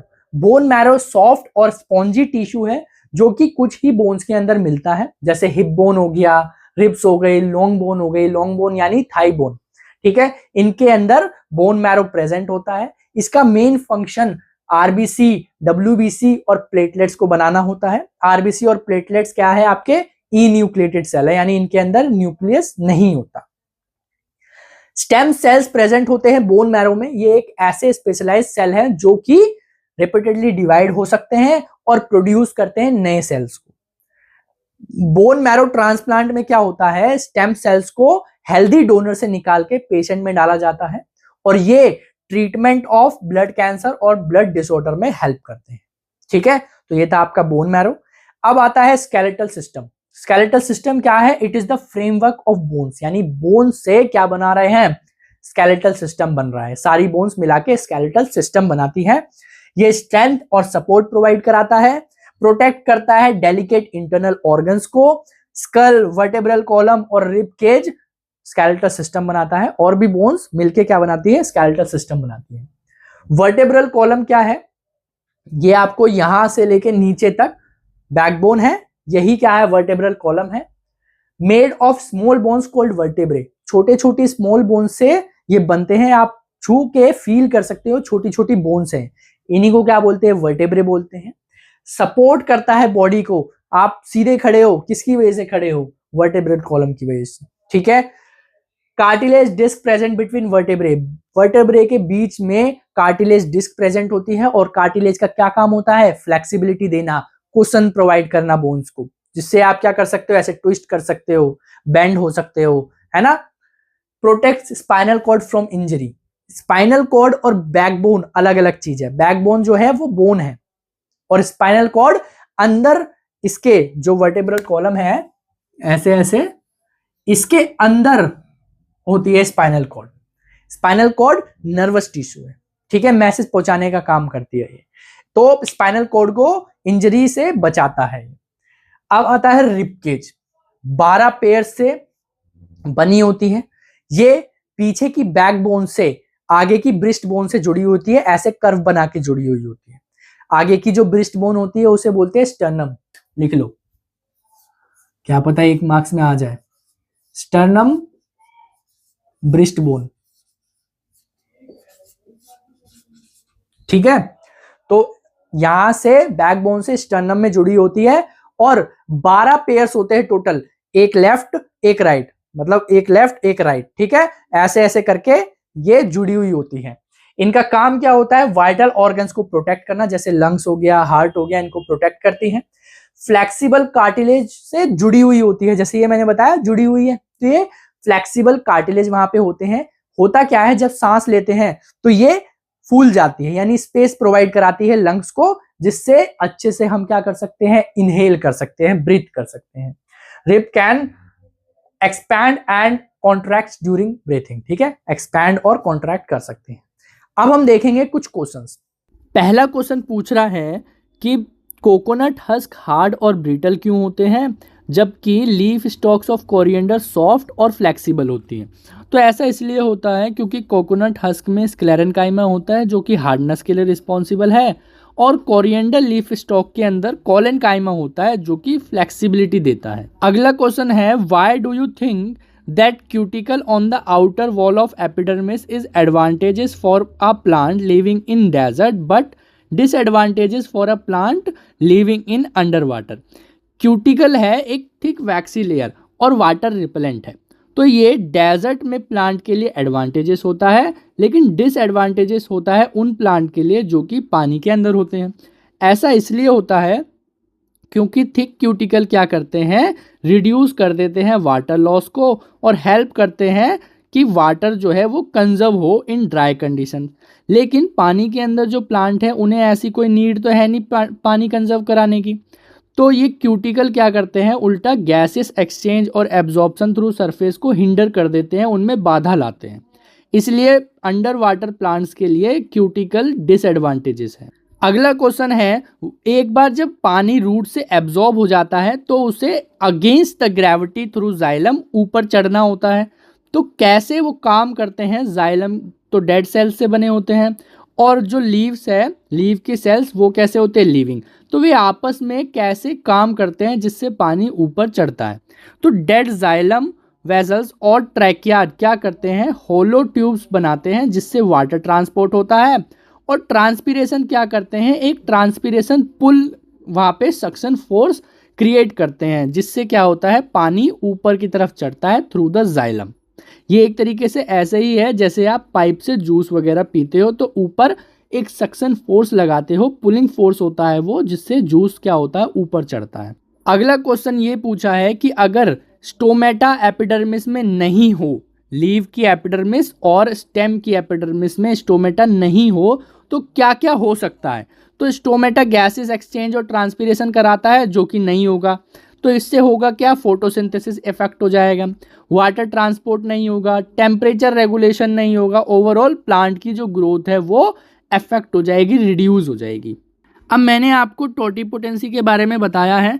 टोटिपोटेंसी एक ऐसी एबिलिटी होती है जिससे प्लांट सेल पूरा का पूरा प्लांट में दोबारा से रीजनरेट हो सकता है। तो 1958 में फ्रेडरिक कैंपिन स्टीवर्ट ने क्या किया था, वस्कुलर फ्लोएम का एक सेल लिया था कैरेट का, उससे पूरा का पूरा प्लांट रीजनरेट कर दिया था। तो उन्होंने अपने इस पैराग्राफ में बताया है कैसे कैसे उनके पास एबिलिटी होती है कि वो एक टाइप के सेल से दूसरे टाइप में कन्वर्ट हो सकते हैं। और इन्होंने ये कुछ कंडीशन रखी थी कि जैसे एयर, लाइट ले लिया, एयर नहीं लिया, सॉलिड, मीडियम और न्यूट्रिएंट्स रखे तो जो सेल का मास था वो रिड्यूस हो गया। लाइट और एयर दोनों के रखने पे लिक्विड, मीडियम और न्यूट्रिएंट्स के साथ 20% इंक्रीज हो गया मास। अगर लाइट नहीं रखी, एयर ले लिया तो लिक्विड, मीडियम और न्यूट्रिएंट्स में वो रिड्यूस हो गया उसका मास। तो इन्होंने ये कंडीशन, बहुत सारी कंडीशन बनाई थी, उनके बेसिस पे उन्होंने रीजनरेशन किया था प्लांट का। अब इसमें आपको ये कुछ क्वेश्चंस दे रखे हैं, इनका आपको आंसर लिखना है। पहला आपसे पूछा है कि आप क्या कंक्लूजन दे सकते हो कि फ्लोएम सेल्स ऑफ कैरेट में क्या कैरेक्टरिस्टिक्स हैं। तो बच्चों क्या कैरेक्टरिस्टिक्स है टोटिपोटेंट की, जिससे वो पूरे प्लांट में कन्वर्ट हो सकता है। अगला क्वेश्चन है, in which of the three combination, जो हमने अभी थ्री कॉम्बिनेशन देखी थी उसमें सबसे ज़्यादा और सबसे कम बायोमास किस किस में मिल सकता है और पॉसिबल रीज़न बताने हैं। तो भैया कहाँ पे सबसे ज़्यादा मास मिलेगा, वहाँ पर मिलेगा जहाँ पे रिक्वायर्ड न्यूट्रिएंट्स और हार्मोन उसी मात्रा में है जिस मात्रा में चाहिए, मतलब रिक्वायर्ड अमाउंट में वहाँ पे न्यूट्रिएंट्स और हार्मोन्स है उस मीडियम में जिसमें प्लांट सेल अच्छे से ग्रो कर पाए। लोएस्ट बायोमास कहाँ मिलेगा, जहाँ पे एसेंशियल न्यूट्रिएंट्स और हार्मोन्स की लैक है यानी कमी है उस मीडियम में, वहाँ पर सेल का जो बायोमास है वो कम रहेगा। अब ऐसा होगा क्यों, क्योंकि प्रॉपर न्यूट्रिएंट्स और ग्रोथ रेगुलेटर्स ही क्या करेंगे, अच्छे से सेल डिवीजन में हेल्प करेंगे और ग्रोथ में भी हेल्प करेंगे। ठीक है। अगला क्वेश्चन है, will you get the same results if you culture animal cells instead of carrot cells? तो भैया नहीं, क्योंकि एनिमल सेल्स में टोटिपोटेंसी की कोई भी एबिलिटी नहीं होती जैसे प्लांट सेल में होती है। यानी एक सिंगल सेल से हम कोई भी नया एनिमल्स नहीं बना सकते। अब आपको क्या करना है अगले क्वेश्चन में, think and mention any 2 commercial application of the study above. आपने अभी देखा कि टोटिपोटेंसी से नया प्लांट बनाया जा सकता है, तो कमर्शियल एप्लीकेशन बताने हैं कोई 2। तो पहला है माइक्रो प्रोपेगेशन ऑफ प्लांट्स, यानी प्लांट्स की बहुत ज़्यादा अमाउंट में क्या कर सकते हैं, प्रोपेगेशन कर सकते हैं। और दूसरा डिजीज फ्री प्लांट्स प्रोडक्शन कर सकते हैं, यानी ऐसे प्लांट बना सकते हैं जिसमें कोई भी डिजीज ना हो। अब ये छोटा सा टॉपिक है क्राउन गॉल डिजीज। ये एक ऐसी डिजीज होती है जो कि एग्रोबैक्टीरियम ट्यूमेफेशियन से होते हैं, और इसमें क्या होता है, ट्यूमर लाइक स्वेलिंग्स हो जाती है स्टेम के ऊपर, जो कि अनकंट्रोल्ड सेल डिवीजन की वजह से होता है। अगला क्वेश्चन है, why are the epithelial tissue that line an animal's internal organ, यानी ऐसे एपिथेलियल टिश्यू जो इंटरनल ऑर्गन्स में मिलते हैं एनिमल के, वो यूजुअली 1 और फ्यू सेल्स थिक होते हैं, ऐसा क्यों? तो ऑप्शन क्या है, पहला टू स्टोर फूड एफिशिएंटली, नहीं। टू प्रोवाइड मैक्सिमम स्ट्रेंथ, नहीं।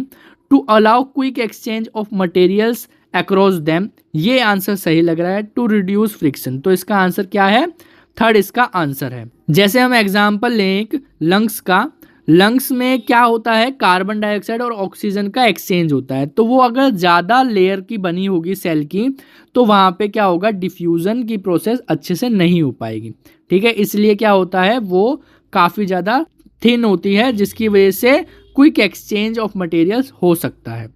अगला क्वेश्चन है, you can perform these 2 jumps, straight leg jump, keep knees and ankles stiff, normal jump, band knees and ankles naturally, how did your ankle knee hip position differ from 2 jumps? अब देखो, इसमें पहले मैं आपको picture दिखा देता हूँ एक। इसमें क्वेश्चन में ये पिक्चर है, इसमें आपको बोला है कि आपको एक तो नॉर्मली जंप करना है, जैसे आप बैंड होके अच्छे से जंप करते हो, और एक आपको अपनी एंकल और अपनी नी को बिल्कुल स्ट्रेट करके जंप करना है। तो इसमें पूछा है डिफरेंस क्या है, क्या आपको अलग लगेगा? तो इसमें क्या होगा, एंकल, नी, हिप जॉइंट्स, ये क्या करेंगे, एक साथ बैंड होंगे और अलाउ करेंगे बेटर फोर्स जनरेशन के लिए, और जब आप लैंड करोगे तो शॉक एब्जॉर्प्शन भी अच्छे से होगा। लेकिन वहीं अगर स्ट्रेट लेग जंप करोगे आप, मतलब अपने नी को, अपने एंकल्स को बिल्कुल स्टिफ रखोगे, तो क्या होगा, अच्छे से मूवमेंट नहीं होगी, जिससे क्या होगा, आप अच्छे से जंप नहीं कर पाओगे। आप एक बार ट्राई भी करना, अगर आप अपने घुटने को बिल्कुल सीधा रखते हो, उन्हें मुड़ने नहीं देते, तो आप जंप अच्छे से नहीं कर पाओगे। अब ये एजर्सन रीजन के क्वेश्चन है। इसमें क्या होता है, एक स्टेटमेंट दी होती है एजर्सन, उसमें बताया गया होता है, जैसे यहाँ पे स्टेटमेंट लिखी हुई है, तो इसमें आपको पढ़ के रीजन पढ़ना होता है, और आपको ये देखना है कि रीजन सही है, एजर्सन सही है, और सही है तो रीजन एजर्सन को एक्सप्लेन कर रहा है या नहीं कर रहा।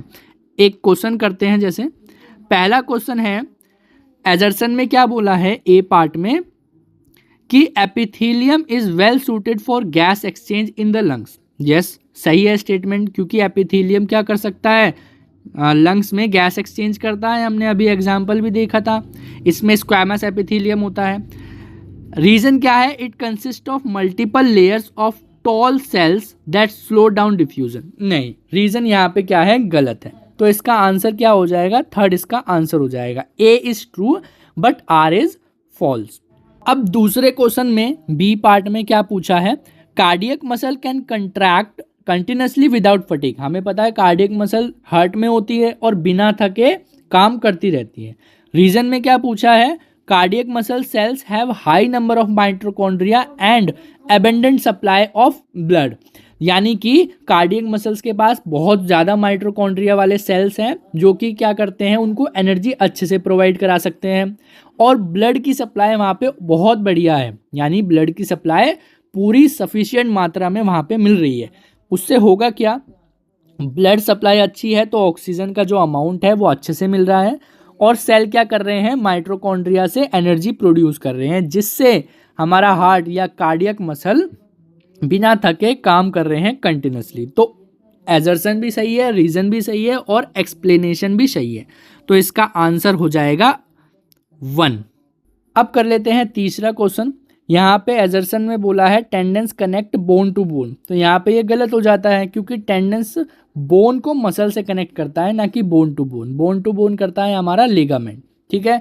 तो इसका आंसर सीधा सीधा क्या हो गया, 4 हो गया, क्योंकि एजर्सन फॉल्स है और रीजन तो ट्रू होगा ही होगा क्योंकि ऑप्शन नहीं है उस हिसाब से।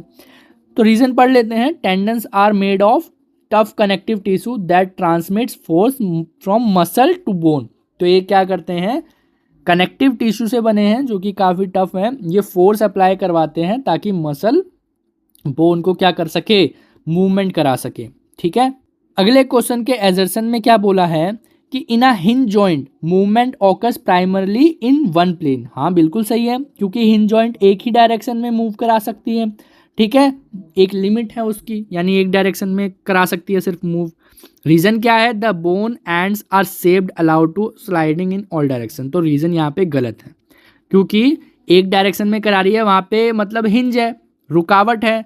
तो यहाँ पे क्या है आंसर, 3rd, क्योंकि ए सही है, एजर्सन सही है और जो हमारा रीजन है वो गलत है, क्योंकि ऑल डायरेक्शन में कैसे करा सकती है वो, जब वो एक ही डायरेक्शन में करा सकती है, हिंज वहाँ पे प्रेजेंट है, तो वो सारी डायरेक्शन में तो मूव नहीं करा सकती। बॉल एंड सॉकेट जॉइंट के बारे में होता तब यहाँ पे रीजन सही हो जाता, क्योंकि बॉल एंड सॉकेट जॉइंट सारी डायरेक्शन में मूव करा सकती है। अब यहाँ पर एक क्वेश्चन दे रखा है जिसमें आपको क्या करना है, एक ग्राफ बनाना है। एक्स एक्सिस पे आपको ट्री की एज रखनी है और वाई एक्सिस पे एनुअल रिंग और उसके डायमीटर रखनी है। ये आपको डाटा दे रखा है, इनका यूज़ करना है। मैं आपको दिखा देता हूँ, ऐसे बनाना है आपको। यहाँ पे क्या है, एज ऑफ ट्री है और यहाँ पे क्या है, DBH है और नंबर ऑफ एनुअल रिंग्स है। DBH मतलब वही डायमीटर। तो DBH क्या होता है, DBH होता है आपका diameter at breast height. Breast height बोलते हैं जो हमारा ग्राउंड से कम 1 मीटर से 1.25 ऐसे ही कुछ मीटर होते हैं। इस डिस्टेंस से ऊपर जितनी डायमीटर होगी स्टेम की वो लेनी होती है। तो इसमें पहला क्वेश्चन पूछा है, analyse the graph in terms of diameter of the stem over time and share the interpretation. आपको क्या करना है, इस ग्राफ को देखो पहले आप। ग्राफ को देखने के बाद आपको ये बताना है कि डायमीटर ओवर टाइम कैसे, क्या रिलेशन देख रही है। तो इसमें आप देख सकते हो जैसे जैसे टाइम बढ़ रहा है डायमीटर भी क्या हो रही है, बढ़ रही है। पहले वो धीरे धीरे बढ़ रही थी, फिर एकदम से तेज हुई और फिर वो स्टेडली बढ़ती गई उसकी डायमीटर, ठीक है। तो यही आप इंटरप्रिटेशन लिख सकते हो। अगला क्वेश्चन है, what is the relation between diameter of the teak tree to the annual rings form. अब देखो यहाँ पर ग्राफ देख के ही आपको आंसर बताना है। जो डायमीटर है और आपका टीक ट्री की एनुअल रिंग्स है, एनुअल रिंग्स क्या होती हैं, जैसे ये पेड़ है तो इसको काटोगे तो आपको ऐसे ऐसे रिंग दिखेगी, तो यही क्या है, एनुअल रिंग है, हर साल ये बढ़ती रहती हैं। तो इसमें आंसर क्या होगा, जैसे जैसे एनुअल रिंग्स बढ़ रही है ऐसे ऐसे डायमीटर भी क्या होगा, बढ़ेगा आपका। अगला क्वेश्चन है, which specialized tissue is responsible for girth of the stem and where is it located. तो इसका आंसर है कैम्बियम। कैम्बियम रिस्पॉन्सिबल है to increase the girth of the stem. जो हमने पढ़ा था पहली वीडियो के लास्ट में, कॉक कैम्बियम पढ़ा था, वो क्या बनाता है, बार्क बनाता है, लेकिन यहाँ पे वस्कुलर कैम्बियम है, दोनों में डिफरेंस है। कॉक कैम्बियम एपिडर्मिस के नीचे बनते हैं और जाइलम और फ्लोएम के बीच में बनता है वस्कुलर कैम्बियम। वस्कुलर कैम्बियम और कॉक कैम्बियम दोनों ही आपके लेटरल मेरिस्टेम है, लेकिन जो मेन रिस्पॉन्सिबल लेता है वो कॉक कैम्बियम नहीं लेता, वस्कुलर कैम्बियम के पास होती है रिस्पॉन्सिबिलिटी, जो कि स्टेम की गर्थ को बढ़ाता है। अगला क्वेश्चन है आपका, फॉरेस्ट में आपने देखा होगा एलिफेंट क्या करते हैं, बार्क को खाते हैं, पेड़ की छाल को खाते हैं, उसमें न्यूट्रिएंट्स बहुत ज़्यादा प्रेजेंट होते हैं इसलिए उन्हें खाते हैं, तो उसी को बोलते हैं डीबार्किंग। इनके क्वेश्चंस आपको पढ़ने हैं और आपको बताने हैं आंसर्स। तो पहला क्वेश्चन क्या पूछा है, which functions of the tree is hampered by debarking. Debarking से फंक्शन कौन से रुक सकते हैं ट्री के। तो डीबार्किंग में होता क्या है, कभी कभार फ्लोएम भी अफेक्ट हो सकते हैं। तो उस वजह से क्या हो सकता है, फूड का ट्रांसपोर्टेशन रुक सकता है, वो हैम्पर हो सकता है, और डीबार्किंग से जो आउटर लेयर है वो खराब हो रही है, तो यानी प्रोटेक्शन भी वहाँ पे कम हो सकती है। अगले क्वेश्चन में ये पूछा है, अगर जो डीबार्किंग है वो बहुत ज़्यादा डीप हो जाए तो क्या क्या इफ़ेक्ट आ सकता है, ये आपको बताना है। तो अगर डीबार्किंग और ज़्यादा डीप हो जाए यानी डैमेज डीपर हो तो क्या होगा, वस्कुलर कैम्बियम जो है वो अफेक्ट हो जाएगी, जिससे जो ट्री की गर्थ है वो इंक्रीज होना बंद कर देगी या रिड्यूस हो जाएगी। तीसरे क्वेश्चन में पूछा है, which function of the tree would be hampered if tissues beneath the bark were severely damage. अगर बार्क के पीछे जो भी टिश्यूज है वो बहुत ही गंभीर तरीके से डैमेज हो जाए तो क्या वहाँ पे हो सकता है, कौन कौन से फंक्शंस वहाँ पे अफेक्ट हो सकते हैं। तो देखो, जो बार्क के नीचे टिश्यू होते हैं वो वस्कुलर कैम्बियम होते हैं, जाइलम होते हैं, फ्लोएम होते हैं। अगर ये डैमेज हो गए तो सेकेंडरी ग्रोथ रुक जाएगी यानी गर्थ स्टॉप हो जाएगी, जो कि कैम्बियम डैमेज होने की वजह से हुआ। Transport of water and minerals affect हो जाएगा, क्योंकि जाइलम करते हैं उन्हें, जाइलम डैमेज हो गया तो ये भी हो सकता है। ट्रांसपोर्ट ऑफ फूड भी डैमेज हो सकता है, डिसरप्ट हो सकता है, क्योंकि फ्लोएम डैमेज हो गया। फ्लोएम का काम होता है फूड ट्रांसपोर्ट कराना। अगले क्वेश्चन में पूछा है कि क्या क्या एजम्पशन आपने ऊपर वाले क्वेश्चंस में लिए थे टू आंसर द क्वेश्चन, और ये आंसर कैसे चेंज हो सकते हैं अगर आपके एजम्पशन चेंज हो गए तो जैसे आपने एजम्पशन लिए थे कि डीबार्किंग वहाँ पे हुई है वो फ्लोएम के साथ हुई है, तो उसके हिसाब से आपने आंसर बताया था। दूसरे क्वेश्चन में आपने देखा था कि जो डीबार्किंग अगर डी पर हुई है तो उसमें कैम्बियम या फिर जाइलम भी अफेक्ट हुआ होगा, ये आपने एज्यूम किया था। Debarking is severe enough to interpret transport, तो आपने तीसरे क्वेश्चन में क्या एज्यूम किया था कि जो ट्रांसपोर्टेशन सिस्टम है जो प्लांट का वो डैमेज हुआ होगा, यानी जाइलम, फ्लोएम, कैम्बियम ये तीनों ही डैमेज होंगे, तो उस हिसाब से आपने आंसर किया था। तो अगर एजम्पशन चेंज होते हैं, जैसे कि if only the outer dead bark is removed, कि आप सिर्फ ये समझते हो कि आउटर डेड बार्क रिमूव हुई है, तो उससे क्या होगा, मेनली जो प्रोटेक्शन है वो इफेक्ट होगा। ट्रांसपोर्ट वहाँ पे सेम ऐसे ही चलता रहेगा जैसे चलता आया, क्योंकि फ्लोएम वहाँ पे इफेक्ट नहीं हुआ। If xylem is also damage तो वाटर और मिनरल ट्रांसपोर्ट इफेक्ट हो जाएगा। कैम्बियम डैमेज होगा तो ग्रोथ रुक जाएगी।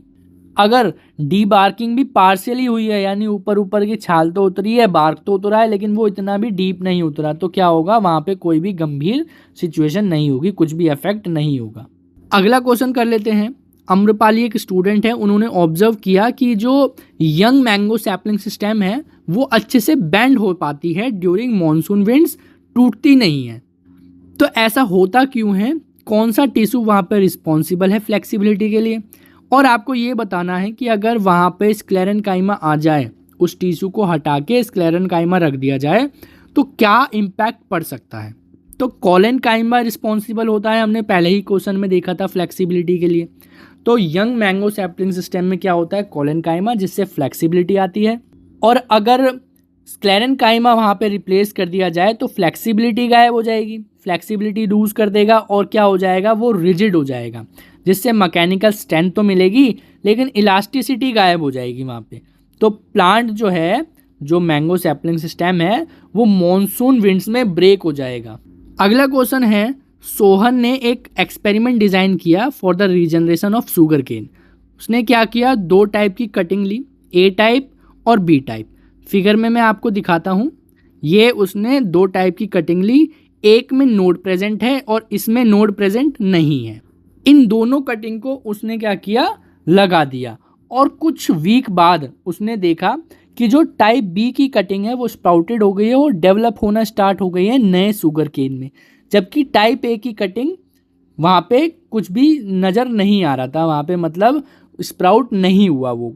तो क्या है पहला क्वेश्चन इसमें, why were the type B cuttings able to grow as sugarcane but type A could not.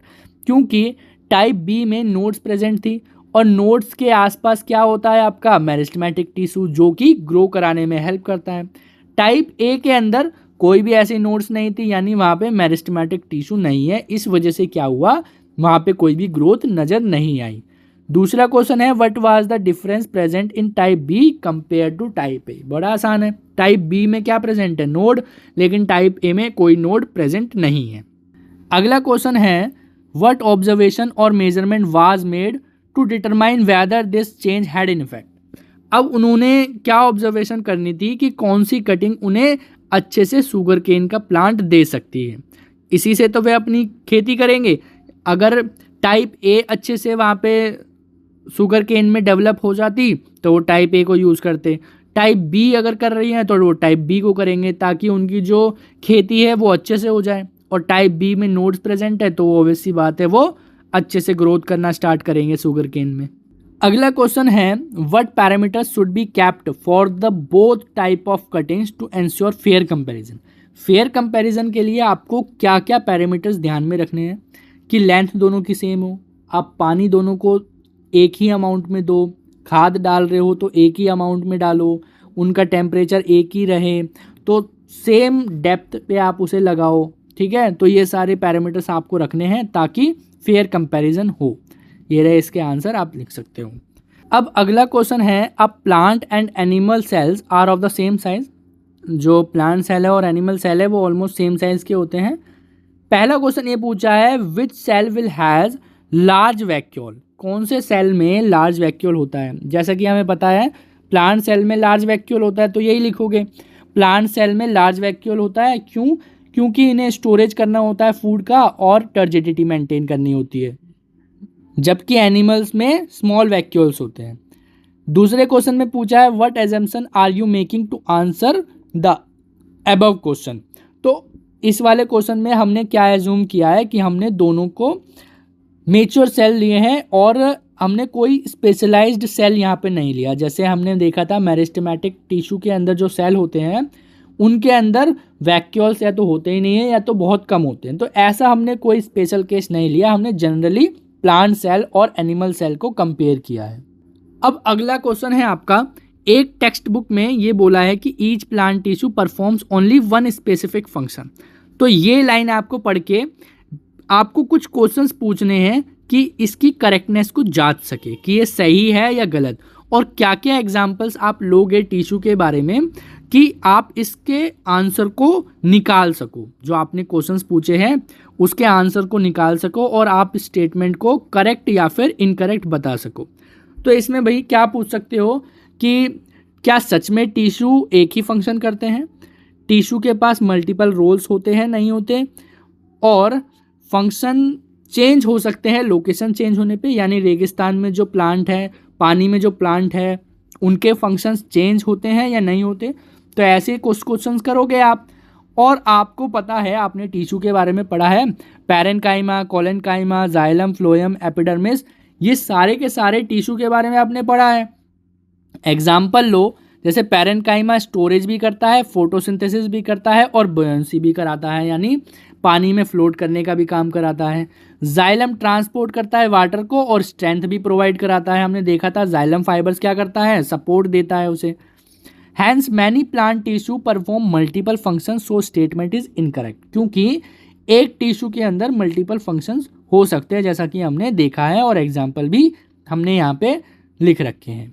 तो आपका चैप्टर हो गया है खत्म। कमेंट सेक्शन में जरूर बताना कैसा लगा, और अगर आपको कहीं पर भी दिक्कत आए, कोई भी टॉपिक अगर आपको समझ में नहीं आ रहा तो आप कमेंट सेक्शन में पूछ सकते हैं। मिलते हैं हम आपको नेक्स्ट चैप्टर में, तब तक के लिए जय हिंद जय भारत।